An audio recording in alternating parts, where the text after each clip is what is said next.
name. And you know what that means? You going up against somebody who got nothing to lose and everything to gain. I told you can't trust you. Now Puffy done killed Tupac, man. Puffy's a sucker, man. Puff said he's gonna walk up on 50 Cent and punch him in the face. Yeah, he said, I'm just gonna punch him in the face. Tell Curtis I ain't done yet. That's the message 50 Cent reportedly received just hours after Diddy beat the RICO case that could have landed him behind bars for life. But here's the twist. Sources say the message didn't come from a lawyer or rep. It came straight from Diddy himself. As the world reeled from the not guilty verdict, a screenshot started making waves online showing someone using a burner account to threaten 50 fans. Immediately connected the dots. For years, 50 has relentlessly trolled Diddy from mocking him with posts like the infamous bike photo captioned, "You know there ain't no seat on that bike, right?" to throwing shots during interviews and calling him fluffy. Whether on Instagram or in person, 50's attacks have been nuts. But now, it looks like Diddy might be clapping back. I explained why I didn't hang out with him, right? Because it's a little fluffy stuff going on. It's not your scene. It's not my. But this situation hits differently. The reason Diddy is allegedly sending threats to 50 Cent from a burner account isn't just about old beef. It's about that explosive documentary 50 is working on, titled * Did He Do It? Even after the not guilty verdict, the project is still moving forward, and 50 has made it clear he's going to expose way more than what came out in court. So what exactly does 50 have? And is that what's got Diddy so nervous? If you followed the trial closely, you already know there were some suspicious moves, like when the government suddenly swapped out the original prosecutor for Maureen Comey, the same person linked to the alleged Epstein cover-up. Then there's Christina Korum, Diddy's close associate, who was named by several witnesses as a co-conspirator, yet federal agents seem to look the other way. And now, no one knows where she even is. That's just the beginning. Several disturbing details never made it to mainstream headlines, but 50 Cent is promising to uncover it all. And now that Diddy is free, he's desperate to stay that way. That burner account message, it's not just a warning, it's a threat. Because if 50 follows through, Diddy might try to retaliate, targeting his businesses, his partnerships, or even worse. And let's not forget, one witness, Capricorn Clark, claimed Diddy once plotted to take 50 out. Off this morning with Capricorn Clark. She's a former Diddy assistant, former marketing manager for Sean John. Oh, she talked about 50 Cent. So I don't know what year this was, but she said that Diddy was doing a press event with 50 Cent at MTV, and they actually shared the same manager at this point, and his name was Chris Lighty. And she said that Chris Lighty and herself and Diddy got into an elevator, and Diddy was having a problem with 50 Cent, and he said something like, you know, I don't like the back and forth, I like gun. Alright, let's break down that threatening message, because this wasn't just some casual stay in your lane type warning. The burner account that sent, "Tell Curtis I ain't done yet," had been silent for months. But suddenly, just hours after Diddy's verdict was announced, it came back to life with that single ominous line. And that's when things took a darker turn. According to sources close to 50 Cent, this wasn't the first threat he's received. In fact, 50 has spoken out in the past about Diddy allegedly plotting against him. Back in May, Diddy's former assistant, Capricorn Clark, took the stand and testified that during a visit to MTV, she overheard Diddy talking to a security guard. She claimed he said he didn't like nonsense or people, but he did like guns. According to Capricorn, Diddy was referencing his beef with 50, who happened to be at MTV that same day. She even said Diddy told Chris Lighty he was carrying a gun and had a problem with 50. So how did 50 respond? In typical 50 Cent fashion, with humor and trolling, he posted an AI-generated photo of himself looking scared, captioned, *, "Oh my goodness, itty bitty Diddy wants me dead. I have to lay low. I think I'm going to hide out at the playoff game tonight. Lol." That was back when most people thought Diddy would be serving a life sentence. But things changed. The jury found Diddy not guilty on 3 out of 5 charges, including the most serious one, RICO conspiracy. According to NBC News, he was convicted on 2 counts: transportation for prostitution involving Cassie and another woman known as Jane. So what does that mean for his future? Could Diddy actually walk free? Well, even though Diddy and his legal team expected him to be released after the verdict, the judge had other plans. Judge Aaron Subramanian denied bail, labeling Diddy as too dangerous to be let out. His sentencing is set for October 3rd, as reported by People magazine. The 2 guilty counts could get him up to 20 years, 10 for each. And while it's likely his attorneys will appeal both the verdict and the sentence, he'll remain behind bars until then. But here's what's chilling. Diddy hasn't even been sentenced yet, and he's already allegedly making threats. It's like he knows he's getting out. So why is 50 Cent the first person on his hit list? Sure, 50 has been clowning Diddy ever since Cassie filed her lawsuit nearly 2 years ago. But this beef goes way deeper than that. Their feud dates back to the early 2000s. 50 wasn't just trolling, he was the first to publicly question Diddy's sexuality, and he's never let up. In fact, 8 years ago on The Breakfast Club, 50 even explained what sparked their whole feud. And according to him, Diddy crossed a line a long time ago, and he's been holding receipts ever since. Fifth, when you continuously call Puff gay, does that affect your relationships in Hollywood? I don't call him gay. I said, Let me read it, Fifth. Oh my God. Sorry I can no longer help you guys. Soon you will all be gay and happy. You are all now left under leadership of Puffy Daddy. Report to the nearest rainbow. Dinner Thieves in theaters January 19th. That's why I get uncomfortable. Like he said something to me one time, a long time ago. At Chris Lighty's wedding, he told me to take me shopping. I looked at him like, what'd you just say? Let me move, man, before I do something. You're gonna make me mess up the wedding. Oh, that's a nice gesture. Let me get out of no, dude, take me. That's what a guy says to a girl. But you've been getting out of over a decade. I remember when you said the top feels so much better than the bottom. Yeah, I've been saying this. Everybody see. Don't make like it's just me, man. Fluffy do some like a little fluffy stuff. Now you guys are all in some hip hop beef.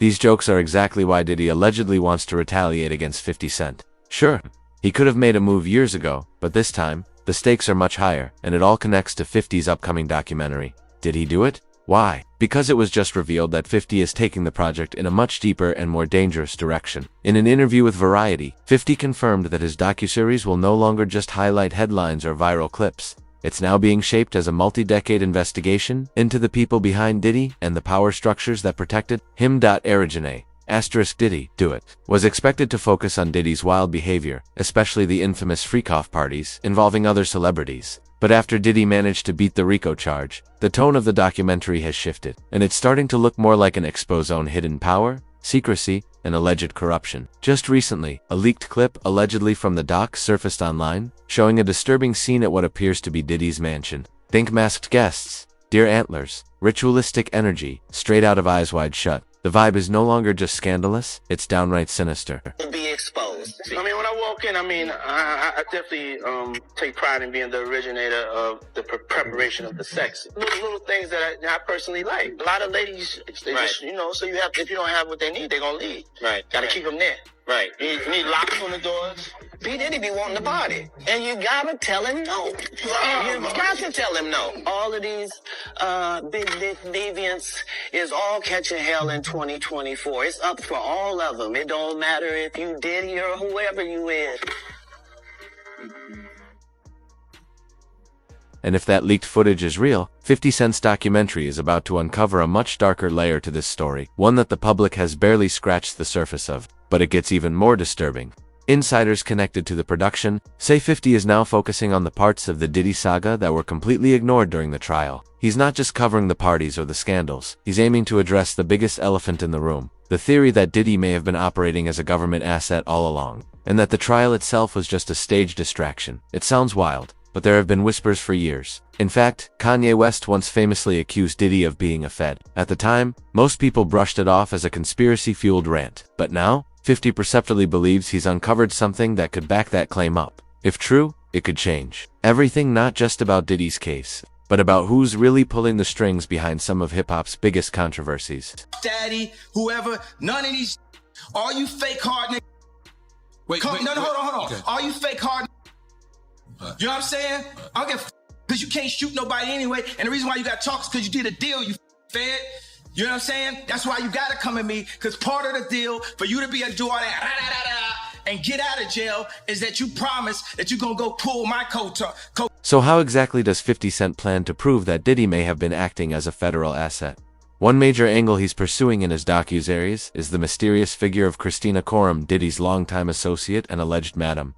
According to insiders, 50 wants to dedicate an entire segment to her role, comparing her to Ghislaine Maxwell's involvement with Jeffrey Epstein. When Diddy was first arrested, many believed Christina could be the key to unlocking the case. She had been by Diddy's side for years, managing his private affairs and allegedly helping coordinate some of the more secretive and controversial events he hosted. In fact, even mainstream media outlets suggested at the time that if anyone knew where the bodies were buried, figuratively speaking, it was Christina. But instead of being called to testify or facing charges, she seemingly vanished, and her name faded from the headlines. Now, 50 Cent is digging into why that happened, and whether Christina's silence was protected by higher powers. If he can connect those dots, his documentary may do more than just expose Diddy. It could raise serious questions about who was protecting him all along. Speculation.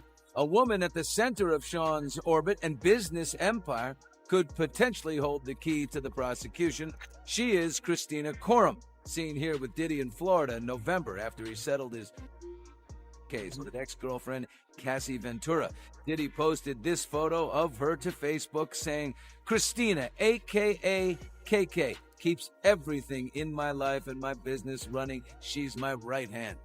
In a separate lawsuit against Combs, music producer Rodney Jones used this same photo, calling Corum the Ghislaine Maxwell to Sean Combs' Jeffrey Epstein. She was referenced 64 times in that. But fast forward to Diddy's trial, and strangely enough, Christina Corum's name barely came up. Yes, Cassie did mention her in her testimony, claiming Christina acted almost like a handler, constantly checking in with her and even helping Cassie navigate Diddy's volatile moods. According to Cassie, I talked to KK about a lot. She knew a lot about my personal things. Another alleged victim, known only as Jane, also presented a disturbing text from Christina encouraging her to fly commercially with illegal substances, saying, *, it's fine, I do it all the time. So why wasn't Christina ever called to testify?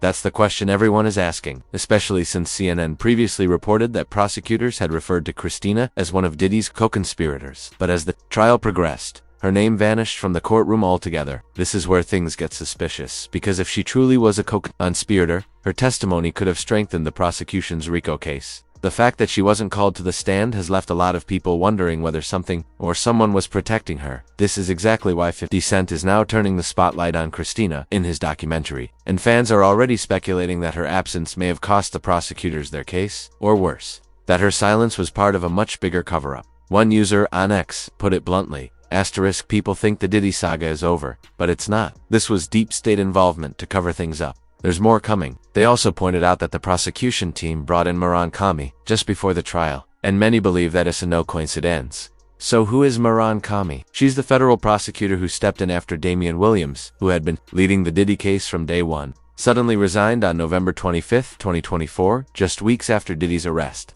The timing was odd, and it raised eyebrows. Even more concerning, Maran Kami's name has also been linked to the controversial handling of the Jeffrey Epstein and Ghislaine Maxwell cases. Now, the conspiracy theory gaining traction is that Diddy, like Epstein, may have been working as a covert intelligence asset, that the trial was a performance, carefully orchestrated to bury more explosive truths. Why? Because during federal raids, agents reportedly seized hard drives and tapes from Diddy's homes. Tapes that allegedly contain blackmail material involving celebrities, media executives, and even high-ranking officials. Yet, none of that footage has ever been made public. If these allegations are true, then Diddy wasn't the top of the food chain. He was just the middleman, just like Epstein. Former U.S. Attorney Brett Tolman even said publicly that Diddy and Epstein appeared to be running nearly identical blackmail operations. And with all this context, 50 Cent's documentary * Did He Do It? Could turn out to be far more than just entertainment. It might uncover one of the biggest scandals of the decade. Epstein, you see others. There's rumors that float around that they worked, with the government agencies at times, and I would not doubt that. I would not doubt that there were CIA operations or FBI operations that were ongoing over the many decades in which many times these individuals were operating, criminally. And you go back to Epstein, and I was flabbergasted at the deal that, my colleague and friend, Alex Acosta, the U.S. attorney at the time in Florida, offered to Epstein. I mean, the only reason that you would believe that such a deal would be granted in that kind of a case and investigation was if there was solid information. Of course, we'll never know at this point, but there had to have been some solid information about some very high-level targets in order to give such a deal to an individual that was. So if 50 Cent is truly diving deep into all of this for his documentary, it's no shock that he's now receiving threats, because this goes far beyond just Diddy. The more he uncovers, the clearer it becomes that he's poking at something much bigger, something with powerful players who don't like the spotlight. Fans have already started warning 50 to tread carefully, urging him to watch his back. But 50 isn't backing down. In fact, he just fired back with a message of his own. After his Instagram comments were flooded with people saying Diddy will retaliate, 50 responded by mocking Diddy, calling him gay, Teflon Don, and wrote, asterisk, get the F off my page talking about I'm supposed to be scared of him.